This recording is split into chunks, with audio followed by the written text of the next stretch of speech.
Halo Tribuners, Anda kembali menyaksikan live update Top 10. 10 informasi menarik yang jadi sorotan publik sudah kami siapkan untuk Anda. Bersama saya Siska Mawaski, kita jelang live update Top 10 selengkapnya. Kita ke informasi pertama Tribuners. Menteri Pertahanan Prabowo Subianto menempati posisi teratas dalam survei tingkat elektabilitas tokoh yang dilakukan oleh Litbang Kompas. Menanggapi survei ini, Partai Gerindra menyatakan bahwa rakyat sudah cerdas. Wakil Ketua Umum Gerindra, Habibur Rahman, berujar hasil ini merupakan buah dari gaya Prabowo yang tanpa gimik atau pencitraan. Hal inilah yang menarik perhatian masyarakat.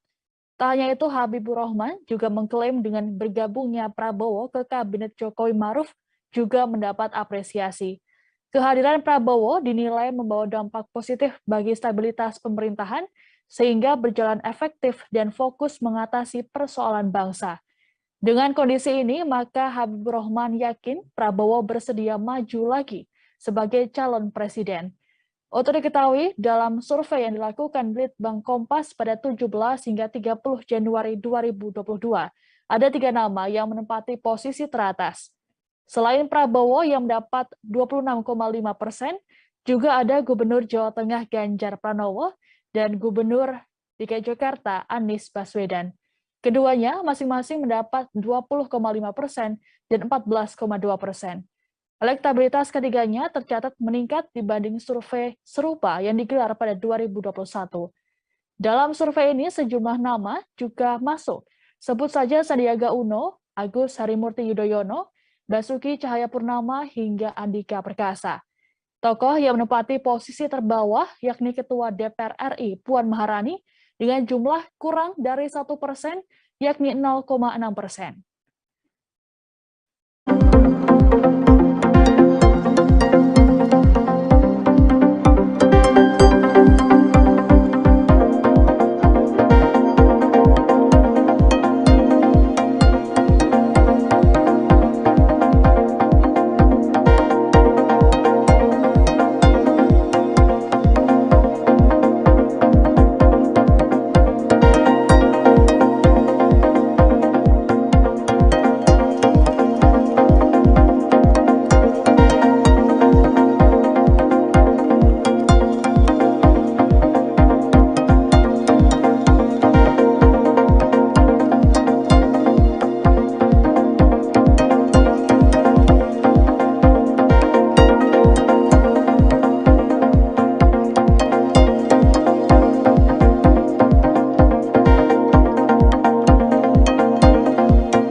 Presiden Joko Widodo akhirnya buka suara memberikan bocoran soal sosok yang akan menjadi Kepala Badan Otorita Ibu Kota Negara atau IKN.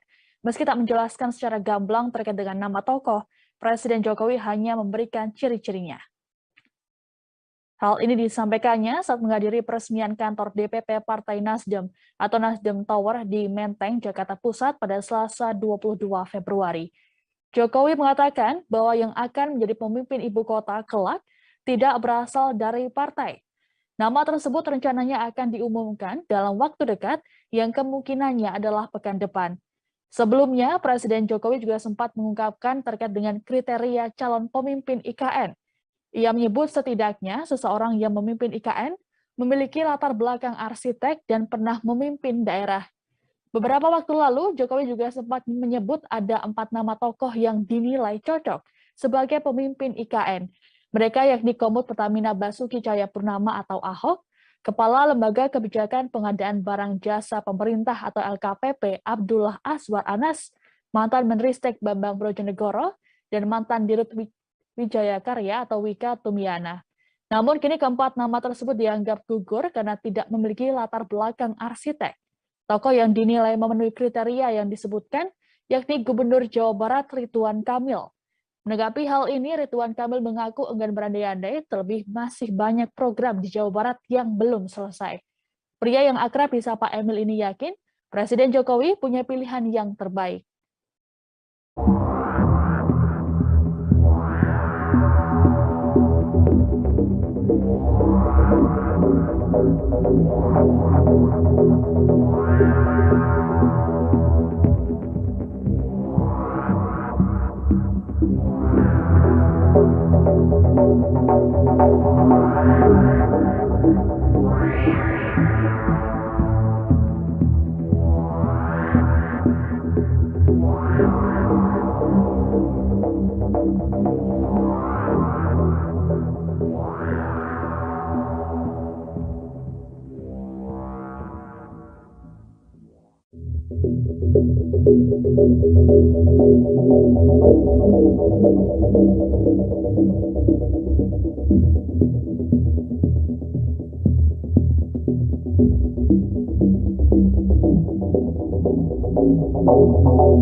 Polisi telah menangkap 3 pelaku penganiayaan terhadap Ketua Komite Nasional Pemuda Indonesia atau KNPI Haris Pertama yang terjadi di Menteng, Jakarta Pusat pada Senin 21 Februari lalu.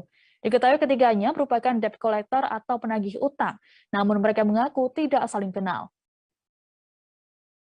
Ketiga pelaku yakni MS berusia 44 tahun, JT berusia 43 tahun, dan SS berusia 61 tahun.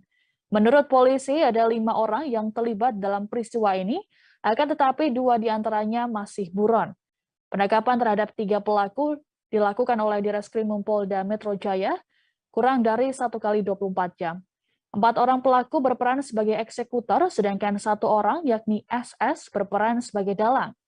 Direskrimum Polda Metro Jaya Kombes Pol Tubagus Ade Hidayat mengatakan pihaknya belum mengetahui motif para pelaku mengeroyok Haris. Ia juga mengungkapkan bahwa pelaku yang tertangkap tidak ada masalah dengan korban. Atas perbuatannya, 4 tersangka yang menjadi eksekutor dikenakan pasal 170 KUHP terkait dengan pengeroyokan dengan ancaman 9 tahun penjara. Sementara 1 pelaku SS yang memerintahkan para pelaku dikenakan pasal 55, junto pasal 20 KUHP terkait penyertaan. Tersangka SS dikenakan pasal berbeda karena tidak ikut mengeroyok Haris lantaran ia hanya memerintahkan para pelaku. Para eksekutor dijanjikan uang senilai 1 juta rupiah oleh SS yang memberikan perintah. Sementara itu, Haris Pertama yang jadi korban mengalami babak belur di bagian wajahnya. Haris juga mengaku saat penganiayaan terjadi, dirinya mendengar kata bunuh dan mati. Saat ini polisi masih terus mendalami soal kasus ini. Rekan-rekan sekalian, tadi ada pertanyaan apa motivasinya, apakah keterkaitannya dengan Kongres DPP KNPI dan lain sebagainya. Jujur, pada pertemuan rilis sekarang, hal itu masih perlu dilakukan pendalaman lebih lanjut. Karena fakta awalnya hanya ada seseorang atas nama Haris Pratama yang juga menjabat sebagai ketua DPP KNPI dipukul atau dikerubutin atau dikeroyok oleh 4 orang. Dari 4 orang yang melakukan pengeroyokan tersebut, 2 diantaranya sudah kita amankan. Berarti tinggal 2 lagi eksekutornya. Ternyata hasil pengembangan dari penangkapan 2 orang tersebut, terdapatlah 1 orang lagi yang kita duga kuat. Dan kita sudah tetapkan sebagai tersangka, dimasukkan kepada 55/170. 55 artinya dia yang diduga kuat menyuruh melakukan ini.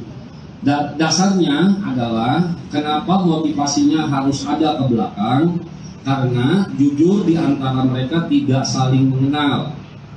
Mengetahui ya, memberikan dukungan ya, tetapi tidak ada masalah sampai sejauh ini dari para tersangka yang sudah diamankan dengan.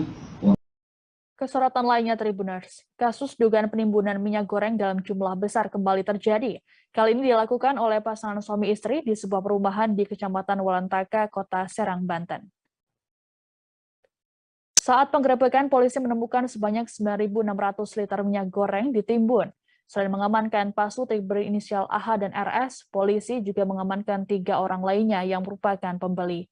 Kapolres Serang Kota AKBP Maruli Hutapea mengatakan, Kasus dugaan penimbunan minyak goreng ini terungkap dari adanya laporan warga. Tim Satreskrim Polres Serang kemudian melakukan penyelidikan dan mendalami laporan tersebut. Alhasil pada Selasa 22 Februari malam, polisi berhasil membongkar dan mengamankan barang bukti serta 5 orang terduga pelaku. Minyak goreng dalam kemasan botol dan saset itu disimpan dalam rumah yang dijadikan sebagai gudang.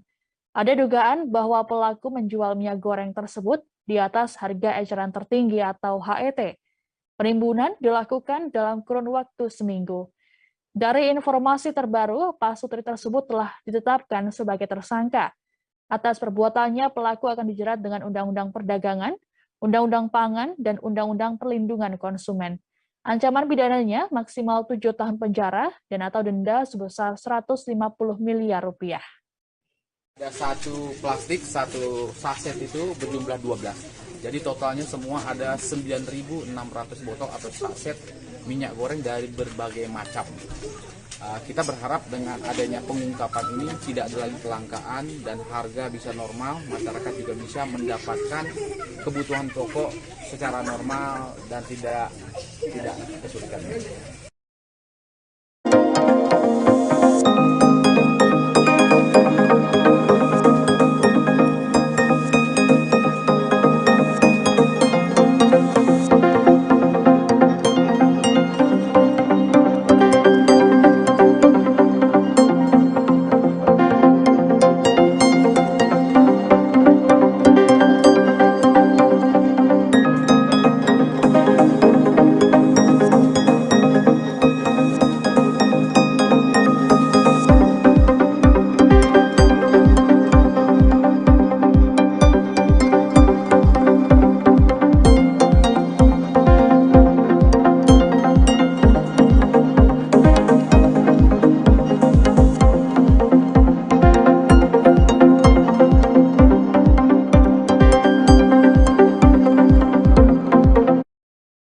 Sebanyak 2 orang ditetapkan sebagai tersangka atas tewasnya seorang wanita di kamar hotel di Mangga Besar, Taman Sari, Jakarta Barat pada Minggu 20 Februari lalu.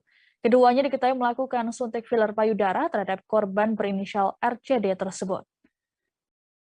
Para pelaku masing-masing berinisial ER yang merupakan transpuan dan seorang pria berinisial AA yang memiliki perannya masing-masing.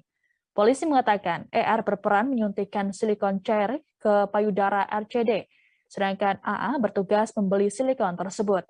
Korban RCD diketahui merupakan pekerja seks komersial atau PSK di wilayah Jakarta.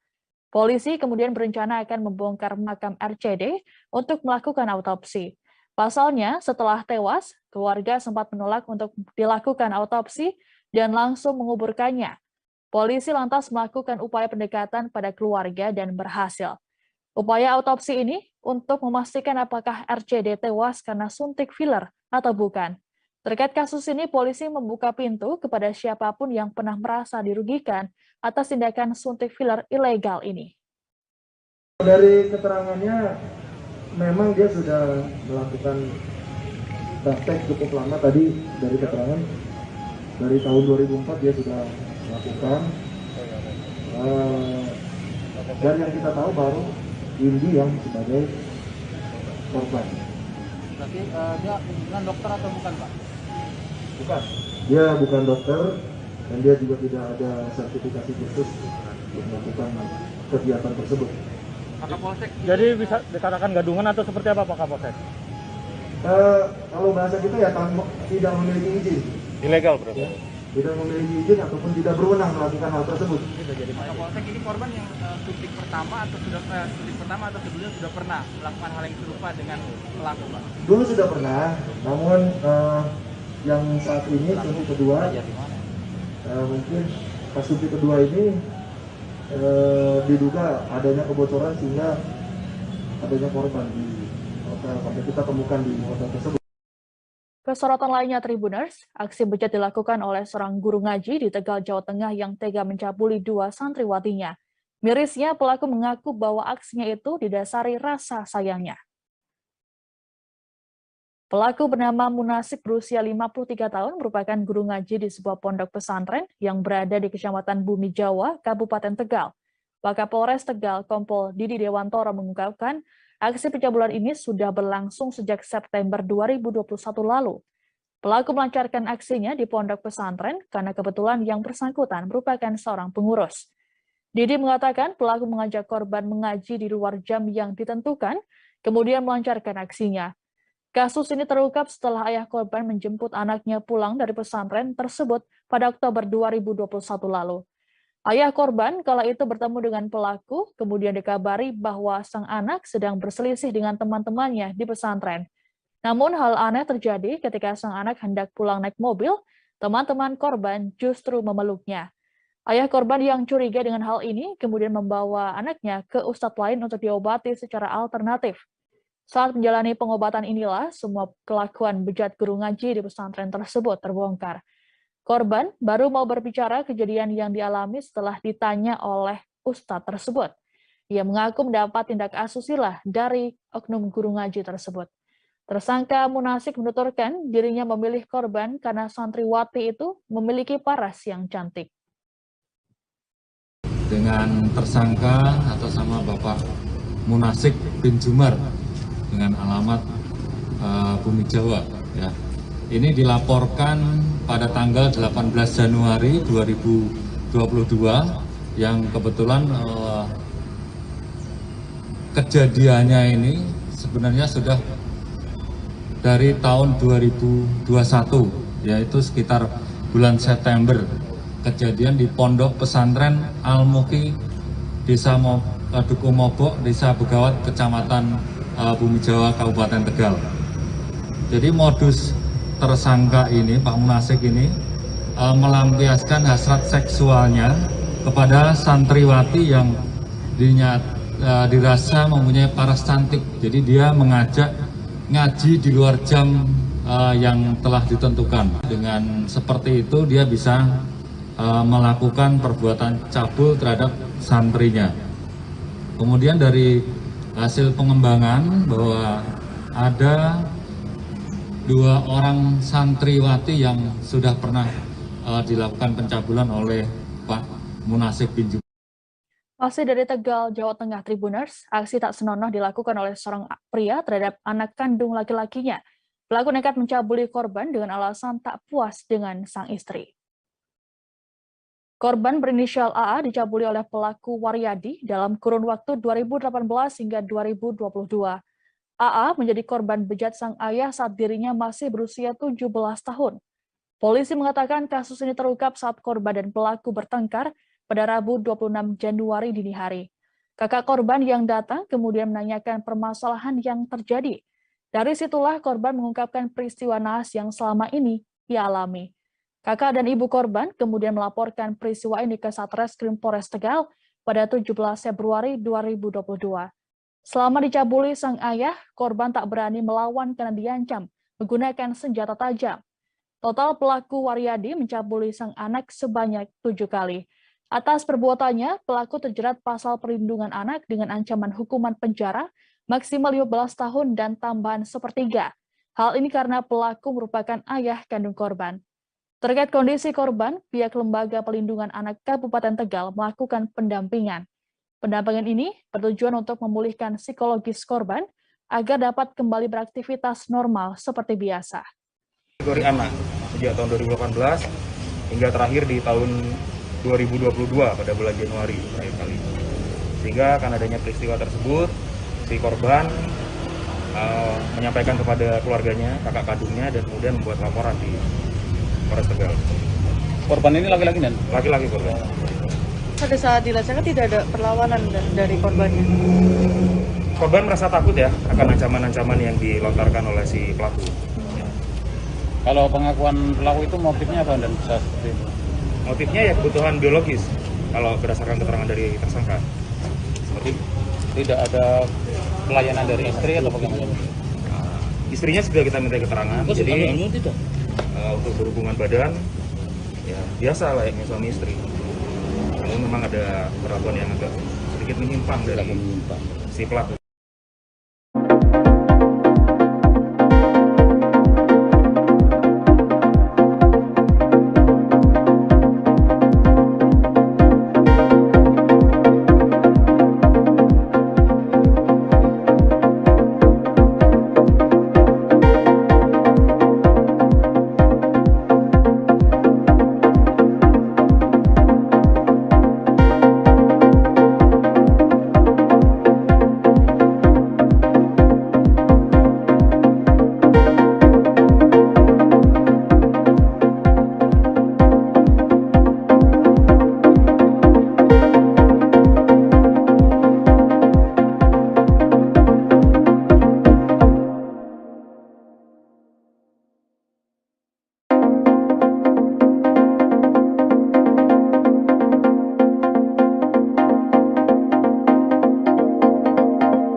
Beredar video di media sosial yang menunjukkan seorang pria diseret oleh beberapa orang dari dalam mal di Palembang, Sumatera Selatan.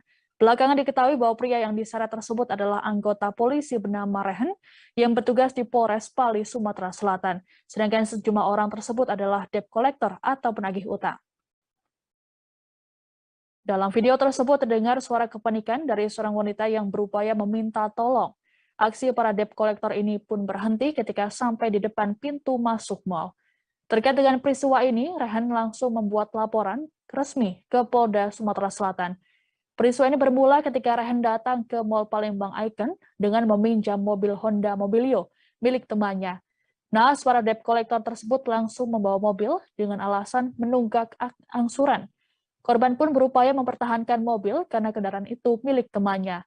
Menurut Rehan, 9 orang pelaku yang menemuinya menolak untuk menelpon pemilik mobil yang ia maksud, sehingga terjadi keributan di antara mereka.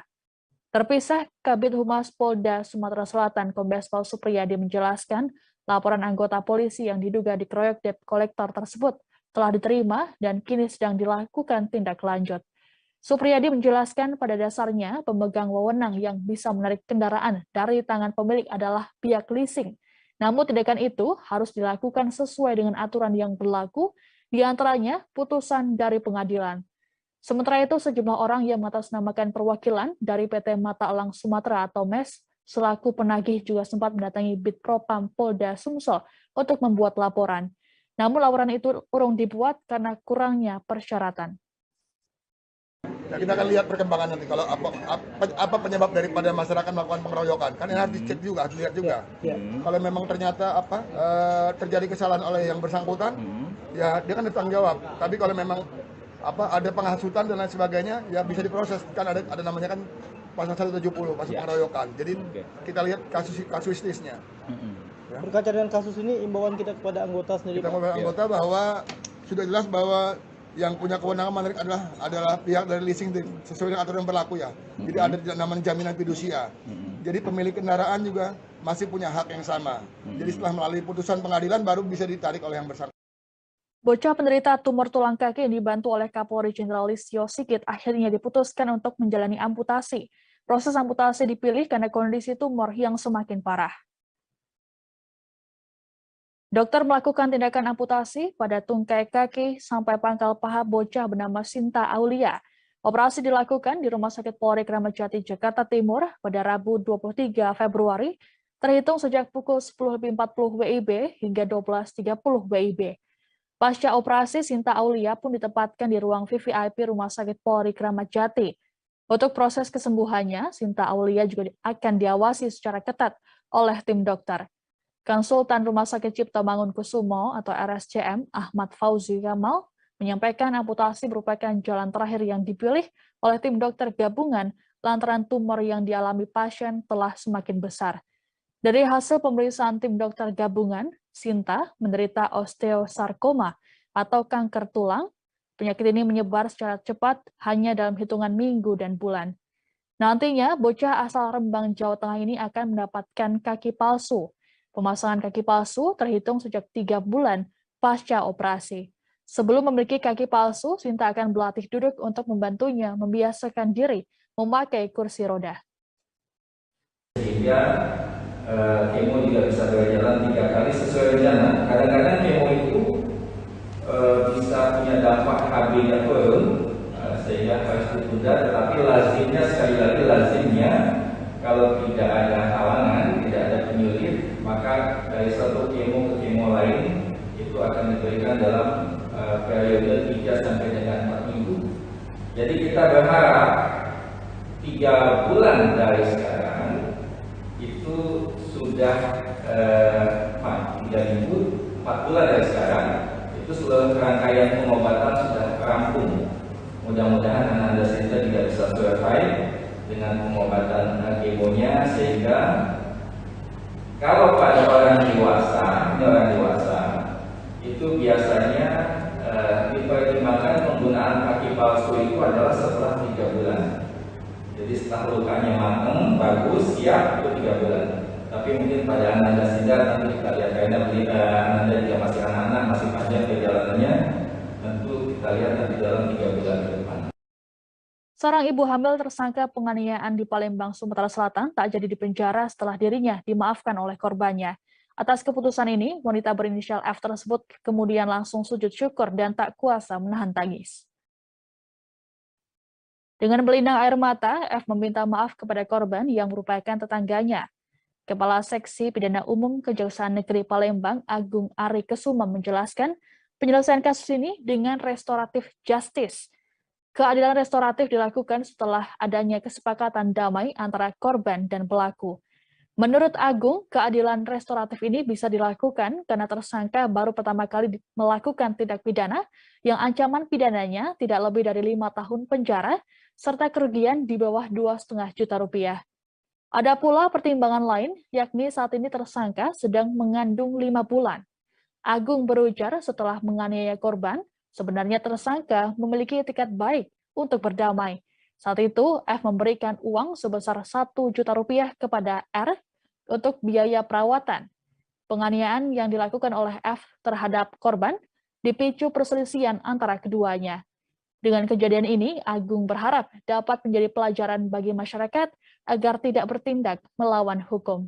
Ia juga meminta warga agar tak mudah tersulut emosi, terlebih terhadap tetangga sendiri. Saya sangat berterima kasih atas kebaikan Bapak Jaksa. Karena saya sudah kembali kepada keluarga dan anak-anak saya. Cuma itu aja. Nah, pasti lebih lega seperti itu ya, Bu ya. Sangat bersyukur sekali gitu. Untuk ini kalau boleh tahu kasus apa, Bu? Boleh cerita, Bu? Sedikit. Permasalahan apa? Maaf. Masalah paham. Salah paham gitu. Terus terjadi? Saya itu aja. Kekelahian. Oke, terhadap orang yang berkelahi dengan Ibu, apa yang ingin Ibu sampaikan? Karena memaafkan Ibu juga. Saya minta maaf. Sebesar-besar. Karena saya tidak mengenai kesalahan yang kemarin-kemarin. Selama ditahan Ibu meninggalkan anak sama istri berapa? Anak berapa, Bu? 4 ya. Berapa lama, Bu? 2 bulan. Yang bersangkutan hari ini kami lepaskan karena sudah kami serahkan surat ketetapan penghentian penuntutan dari Kepala Kejaksaan Negeri Palembang, di mana yang bersangkutan sebelumnya disangkakan pasal 351 ayat 1 dengan ancaman hukuman 2 tahun 8 bulan. Restoratif justice ini mengembalikan keadaan seperti semula, di mana hubungan keluarga bertetangga antara korban dan saksi menjadi pulih kembali. Yang kedua adalah posisi tersangka atau terdakwa saat ini sedang mengandung 5 bulan. Jadi alasan itulah si korban sebagai sesama wanita merasa hibah dan memaafkan perbuatan tersangka.